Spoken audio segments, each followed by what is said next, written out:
Hey friends! Hello, hello, hello. Hello.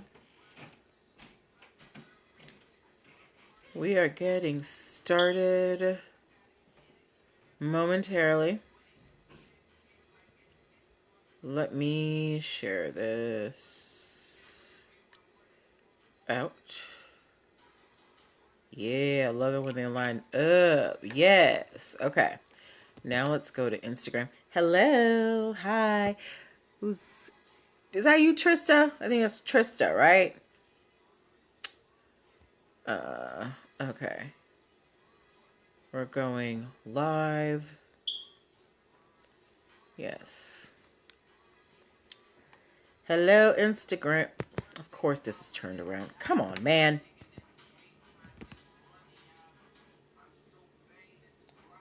Why is this not turning around?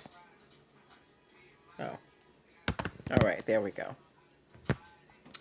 Hey, Trista. Welcome back. We have some cool stories tonight. If you are a Saints fan, there's a funny story. Trista, where are you located? I think you said Florida. I'm not sure. What else are we talking about? If you're a fan of Toy Story 4, we've got something for you. And Ed Sheeran. If you're a fan of Ed Sheeran, we got something for you too. So tonight, we got a little bit of everything. We got sports, we got music, we got movies, entertainment all the time. Friends on Facebook, as you come in, please say hello so I can greet you properly, because Facebook doesn't let me know who's watching, until you say something. Port Charlotte, Florida. Okay. Trista, do they have HEB grocery stores in that part of Florida or anywhere in Florida? Hey, Obed. Yes, close to Sarasota. Okay, thank you. Obed, what's going on? We have a full docket on tonight. Hey, C4C Global One. Okay, we are getting started at 8:05. That's 3 minutes away. At 8:05, I need y'all to share this out to your friends. Anybody you know who likes celebrity gossip or pop culture news. Anybody who's in, trying to start up a business. Send this out to them. Don't be selfish. Don't keep it to yourself. I know everybody wants to keep me close, but you got to share me, all right? Oh, no HEBs. Okay, thank you, Trista. Hey, Essentially True. Hey, I'm the Poppy. How you guys doing tonight? We are getting started in 2 minutes, okay? 2 minutes. Make sure you got your pens and your papers. We're going to have a good time tonight. We're talking about the Saints. New Orleans Saints. Kind of, tangentially. Any Toy Story 4 fans in the house? If you watch Toy Story 4, we've got something for you. I'm actually going to have some questions for you. And if you're an Ed Sheeran fan, I need your input, okay? So, fun stuff happening today. I'm very excited. And it's, just because I love doing this. I love coming on here. I love talking to you guys. It's fun. I have a good time. It's a great way to, socially distanced interact with people. This is my happy hour. All right, we're getting started in 1 minute. Make sure that you share this out at 8:05 to your people. All right. Dun, dun, dun, dun, dun, dun. I know some people are going to start popping in at 8:05 on the dot. Because they don't like my little, buffer zone. This is our time to, unwind, sit on the couch, take off your coat, hang it up in the closet. They just want to pop in at dinner time. That's fine, though. Everybody's welcome. All right. I'm going to have to pause this music very shortly. How y'all doing? Y'all so quiet out here. All right. Actually, hold that thought because it's time to start, okay? I'm hitting the record button. All right, welcome. Happy Tuesday, everybody. Welcome to NPL Legal Dish. This is my Monday through Thursday live broadcast where I teach business and legal concepts using pop culture and celebrity news. If this is your first time ever seeing my face, hearing my voice, you're like, who is this lady on the internet? I don't know. What does she think she's talking about? I'm Natalie Pierre-Lewis. I'm the host of the show, and I'm the owner and operator of NPL Consulting LLC, a business formation firm. What that means is I help people like yourself get your business paperwork together, like your registration with state, your EIN numbers, your DUNS numbers, your contracts, your hiring policies, your basic brand protection strategies. I help you get all of that stuff together so you can legitimize your business and maximize profits, right? Now, all of those things that I help you do, why am I qualified to help you do them? Why am I qualified to help you register your business with the state? Why am I qualified to help you get your EIN and DUNS numbers, get your operating agreements together, get your contracts together? I'm a licensed attorney. I have been one for 14 years and counting. I've been one for 14 years and counting. I've started multiple businesses for myself and others, both online and offline. I've had many careers in the realms of entrepreneurship, the law, education, hospitality, and administrative support. And most important, I am very passionate about making business and legal education as accessible to everyone as possible. Not everybody has the time, the money, or the desire to go to business school or to law school, but a lot of you have amazing business ideas. And if you're going to be successful, there are some business concepts that you need to know. There's no way around it, okay? So that is why I am here. So if you're in the startup phase of your business and you need, a legal friend to hold your hand and guide you along the way of this path to entrepreneurship, I want you to go to linktr.ee/NPL Consulting Firm. There you can book a free 15-minute consultation if you are a first-time client. You can also, download the free Biz Launch cheat sheet that will help you choose and start your dream business in 7 days or less. The Biz Launch cheat sheet is not a joke, y'all. I had somebody, they downloaded the cheat sheet and they already have gotten their LLC filed just using, that download. So please make sure you take advantage of it, okay? As well at linktr.ee/NPL Consulting Firm, you can book your one-on-one coaching sessions. And also pick up my video trainings, because sometimes you don't need a one-on-one. Sometimes you just need, a little YouTube video. So I have my video trainings over at linktr.ee/NPL Consulting Firm, specifically my EIN training, my DUNS number training, operating agreements, and Protect Your Biz training, which takes you through trademarks, copyrights, and patents, and helps you differentiate, understand the concepts so that you can protect your intellectual property out there. Hey, Margaret. Yeah. All right. So, and at linktr.ee/NPL Consulting Firm, you can also subscribe to the YouTube channel and the podcast. Y'all know I'm trying to get that YouTube check. So go and subscribe to the YouTube channel. All right.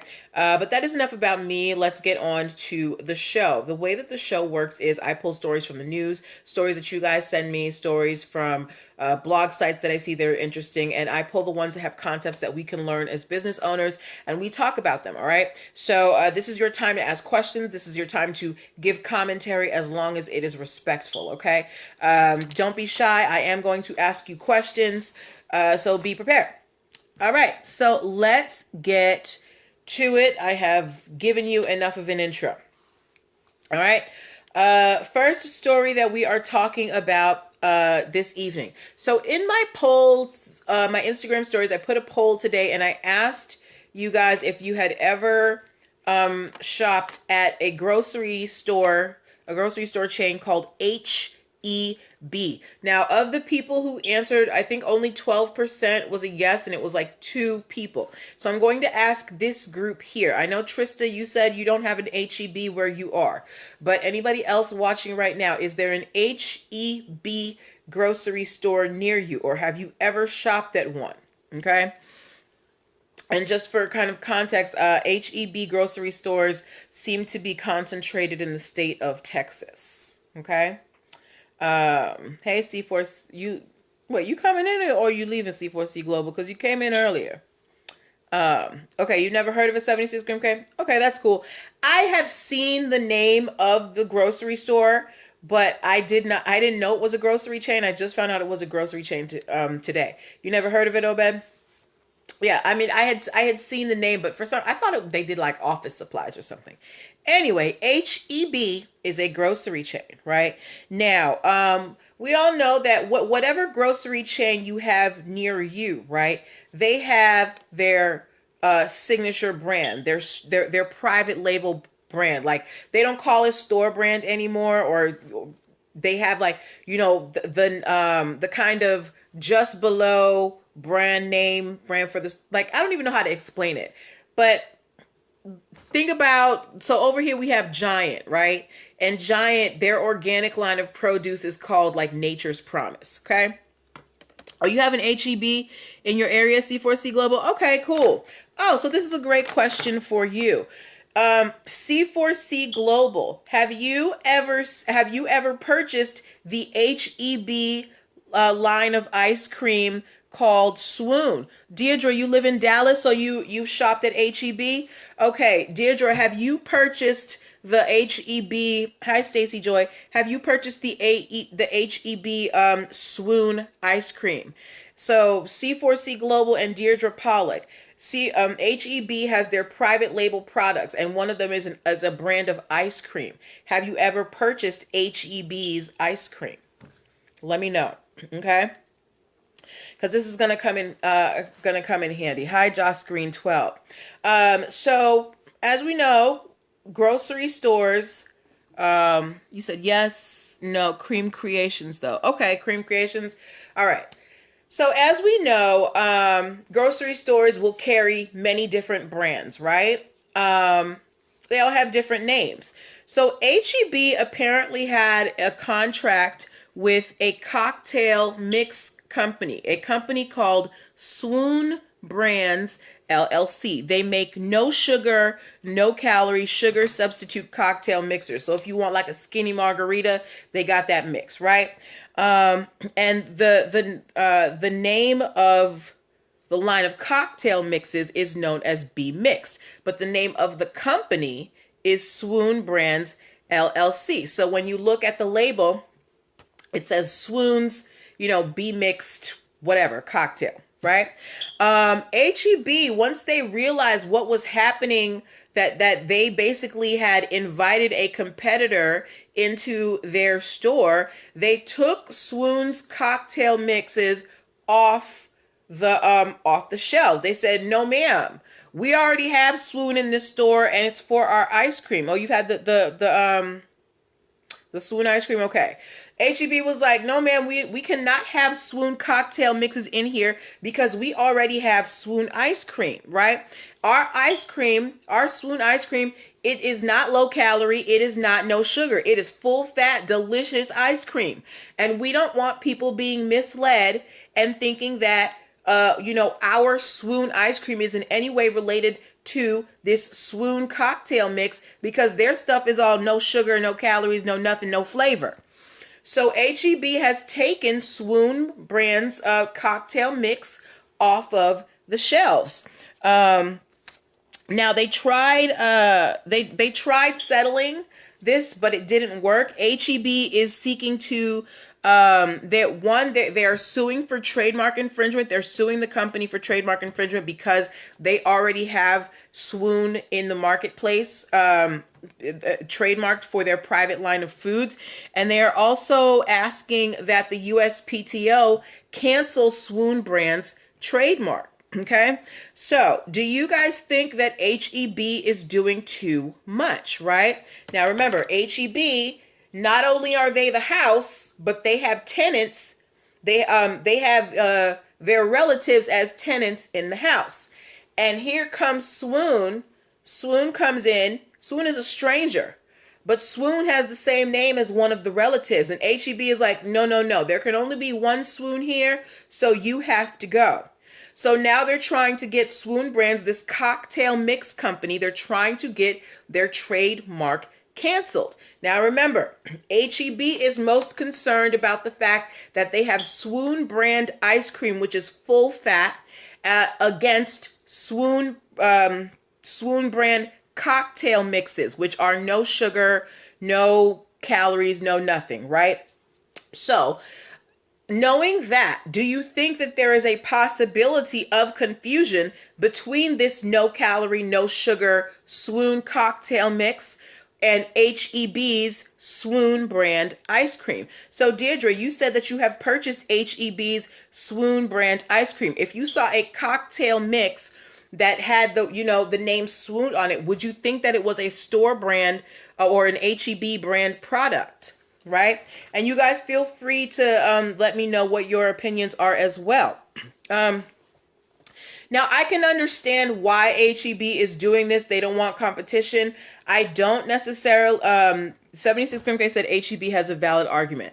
Okay, and I don't necessarily think there would be confusion between ice cream and cocktail mixes, but I can see how if I associate the Swoon brand with HEB, I might, there might be a little bit of confusion. Deirdre Pollock said, oh yeah, big time. So Deirdre said if she saw Swoon brand cocktail mixes in HEB, she would definitely think that it was an HEB product. Trista Bradford said they are well in their rights, and yes, it would be very misleading. Okay, so you guys are all on HEB's side, and I can totally see where HEB is coming from here. Not only the fact, I'm the landlord, but I'm also the tenant. And you're basically, my competition. And, nepotism works. So, yeah, we kick out the competition that isn't related to us. Now, do you think they need to go so far as to have Swoon Brand's trademark canceled? Because that's what they're trying to do. Not only have they took it out the stores. That is your prerogative. It's your store, right? But now they're suing for trademark infringement and trying to get Swoon Brand's trademark canceled. Do you think that is overkill, or do you think that is just enough kill? Margaret Massey said, don't you have to have a contact to put things in the store? Yes, you do, which is why I was asking the question, who overlooked the fact that this company was named Swoon Brands, right? How did they even get into the store? Margaret, you be thinking, girl. You be thinking. I love it. But yeah, however it happened, it got into the store. But now my question is it really that serious for HEB to seek to have Swoon Brands trademark canceled? Any opinions on that before we move on to our next story? Because I'm very excited about it. But yeah, good luck to Swoon Brands LLC and HEB. Hi, Live Like G. Welcome. But yeah, good luck to them. Hey, New Haitian, if I'm ever in Texas, I'm gonna check out an HEB. You don't think so, Margaret Massey? You don't think it's overkill? Okay, 76 Grim K thinks it's overkill. Yeah, I feel like that's a little bit much. It's one thing, fine, you took them out the store, but they're a cocktail mix brand. They're not, in all lines of foods. Why can't you just carve out an exception? I do think trying to get their trademark canceled is a little bit too much. It's a different category. No. Yeah. I just think it's a little bit too much. But I mean, I guess HEB thinks that this is vigorously defending their trademark, All right. Let's move on to the next story. Okay, y'all, I asked this in my story and I got so many funny answers. So I'm going to ask this question again to you guys, and I want you to put, oh, Trista said, I agree. It's a bit much. Hey, Jarek, it is a bit much, right? All right, so I'm going to ask this question. I asked it in my stories. I'm going to ask it to y'all. What do you think of when you hear the phrase, who dat? Who dat? When you hear the phrase, who dat, who do you think of? Now, I posted this in my stories earlier today. Most of the responses that I got said the New Orleans Saints. I got one person said that it reminded me of that song, That's Just My Baby Daddy. It reminded me of that song by Iggy Azalea, Fancy. Judge Me If You Wanna. The song slapped, okay? Somebody else said it reminded them of 90s rap songs. Live Like G and Jarek said the Saints. C4C Global said the Cowboys. Sincere 39 said the Saints. Okay. Did you know that the Saints do not have a trademark on Who Dat? Who Dat? We Dat. Believe that. Okay. Nola. Deirdre Pollock said Nola. Yes. Okay. So we associate this phrase with New Orleans, right? And with the New Orleans Saints. Did you know that Who Dat is owned by some people who live in San Antonio, Texas? Did I not put my title in? No, I didn't. Okay. So I'm going to give you the history behind Who Dat, okay? So in 1983, these two brothers by the name of Steve and Sal Monaster from San Antonio, Texas, they produced a song with Aaron Neville and a group called the Singing Saints. And it was called Who Dat. Right? And the song started to become associated with the New Orleans Saints, so much so that the Saints and the NFL tried to trademark the phrase "Who Dat." The brothers, they didn't really care about it until the Saints won the Super Bowl in 2010 and said, and then they were trying to sell merchandise. And then the brother was like, "Whoa there, daddy, that's our trademark. You're going to run us some money, right?"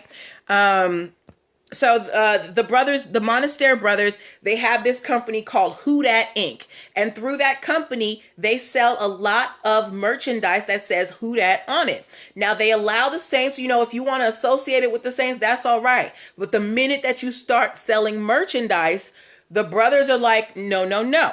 So, if the Saints, Jarek the Floating Yogi said, run that check. Yes, run that check.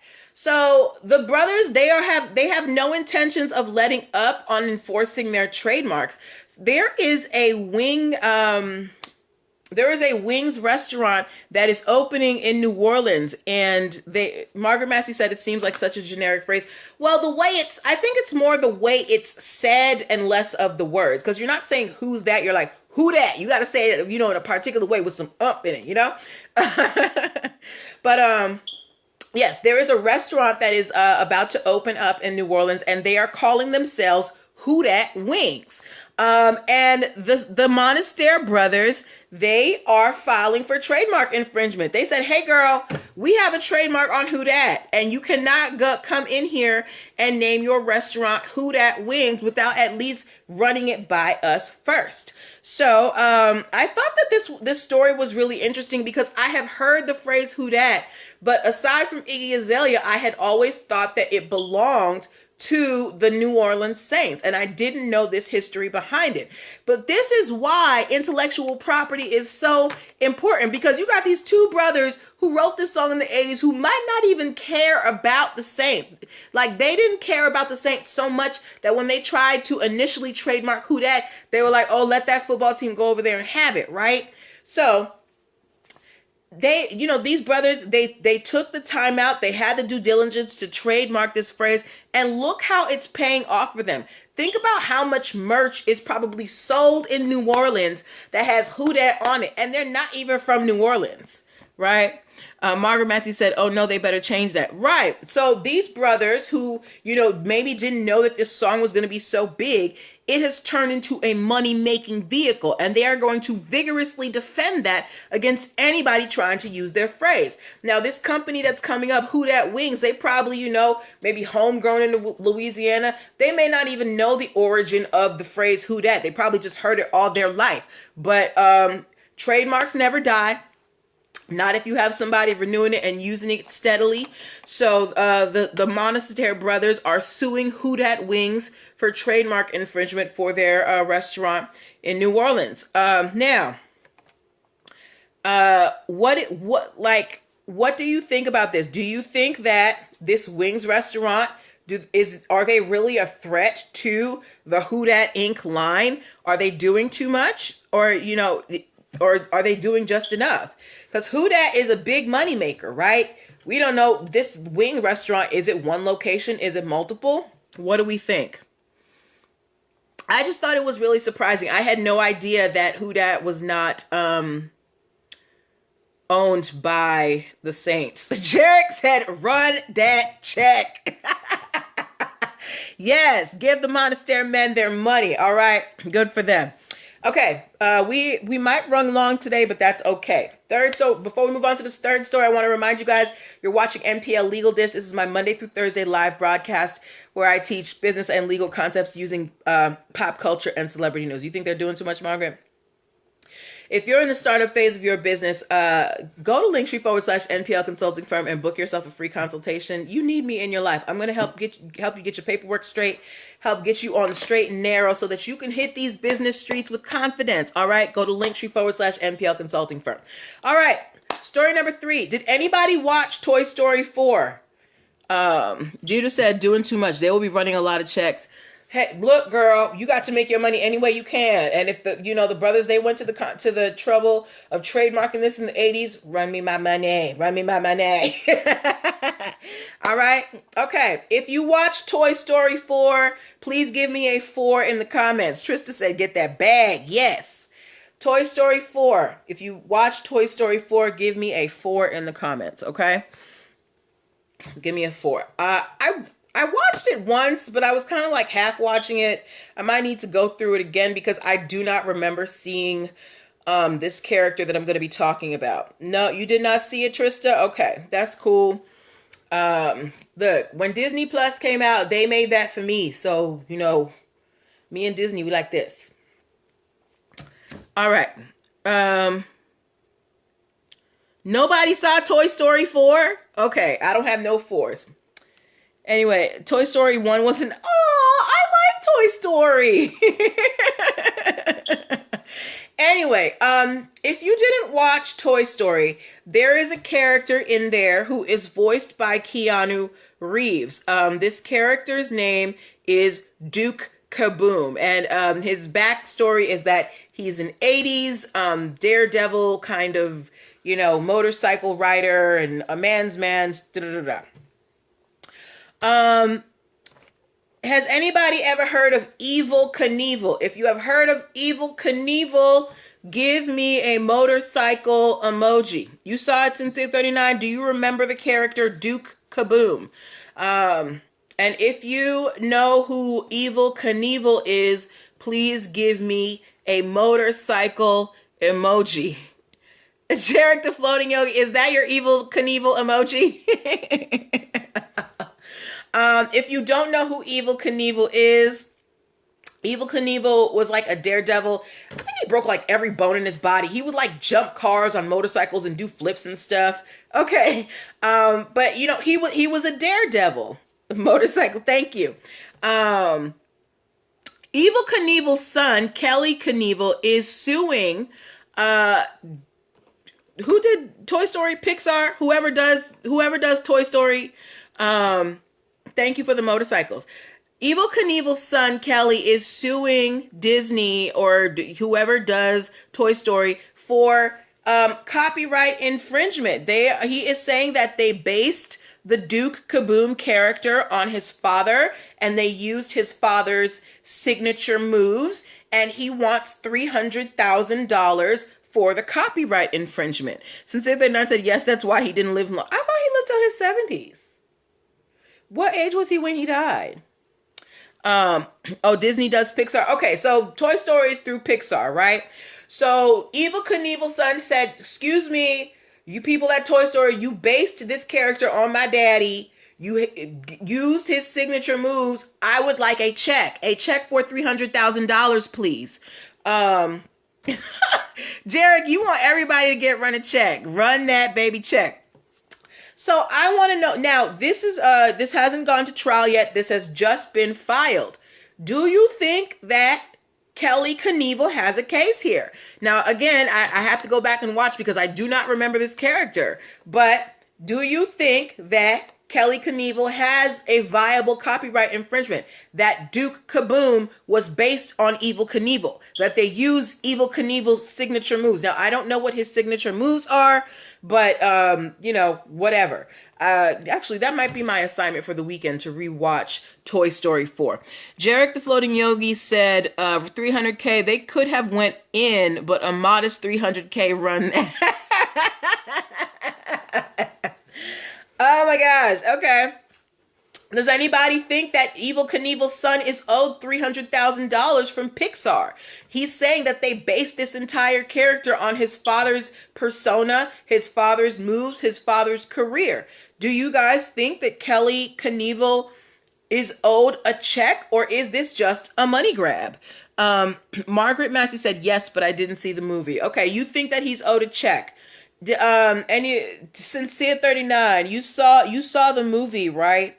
Do you think that Kelly Knievel is due a check from Pixar because they based the character on his father? Let me know what you think. Now, again, I have not watched, well, no, I watched it, but I half watched it, so I don't remember what happened. I don't even remember this character, but, you know, I would have to know what are the laws of publicity in the state that they're filing this in, right?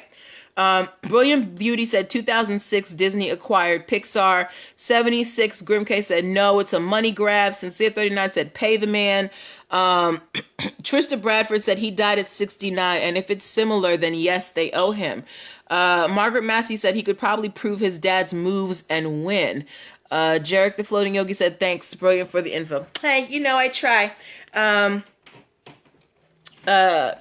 Brilliant Beauty said, wow, Pixar was purchased for $7.4 billion. Jeez, let me hold something, Pixar. Anyway, but yes, Margaret said he could probably prove his dad's moves and win.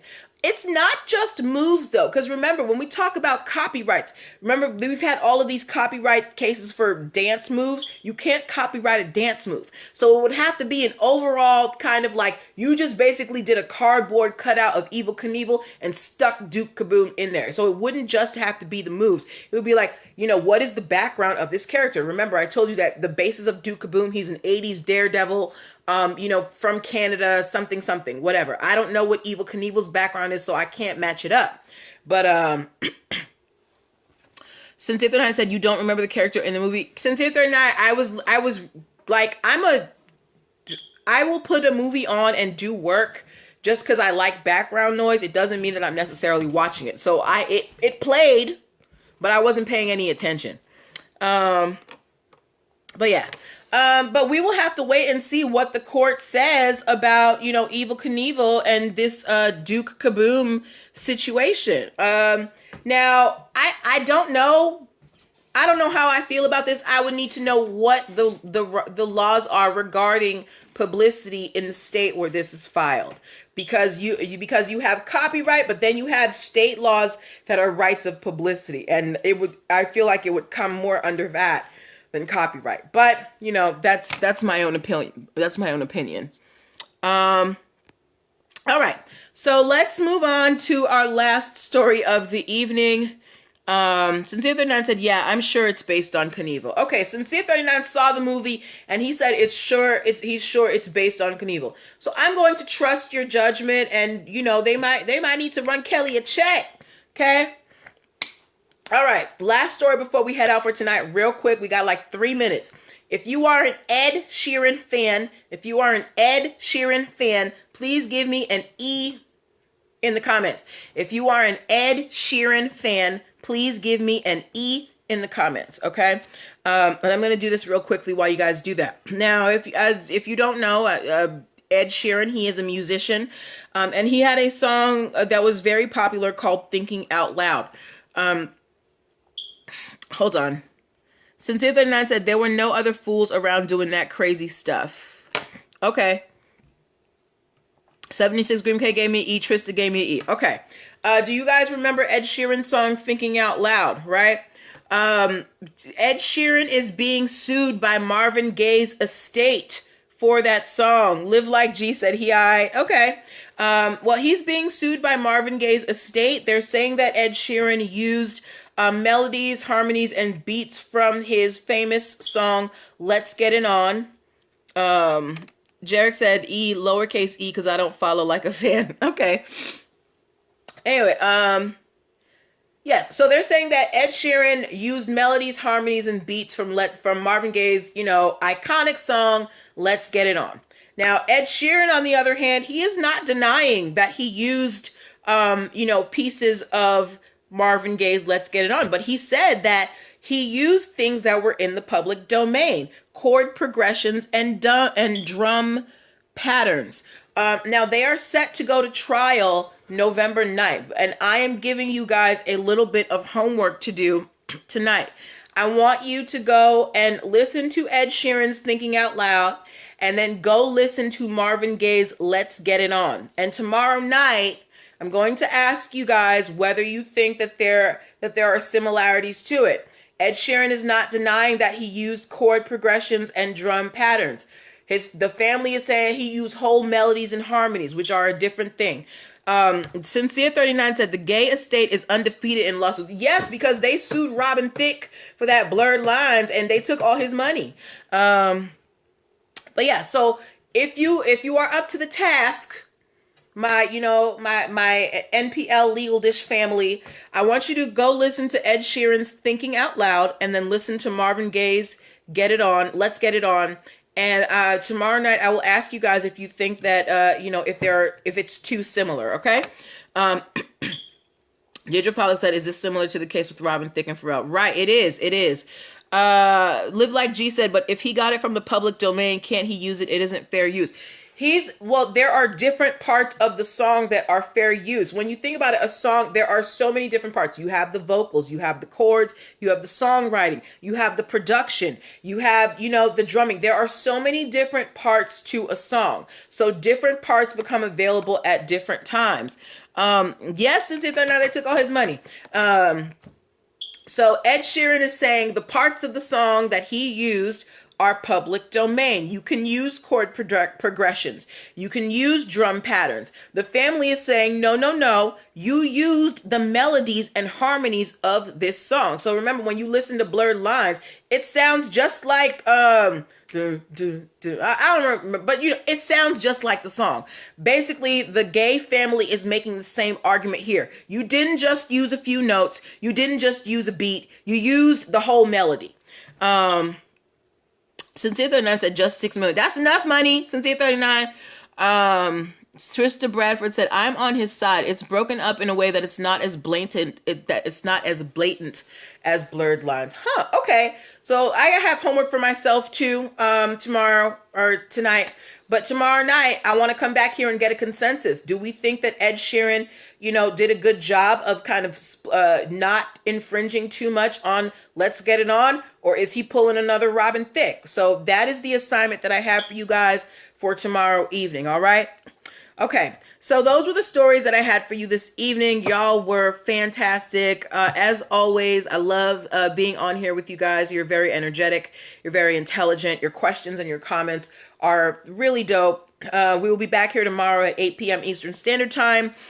For another show. I'm going to leave a few minutes open for Q&A. So if you do have questions about the business formation process, tomorrow is the night to ask. Do I have anything to tell you?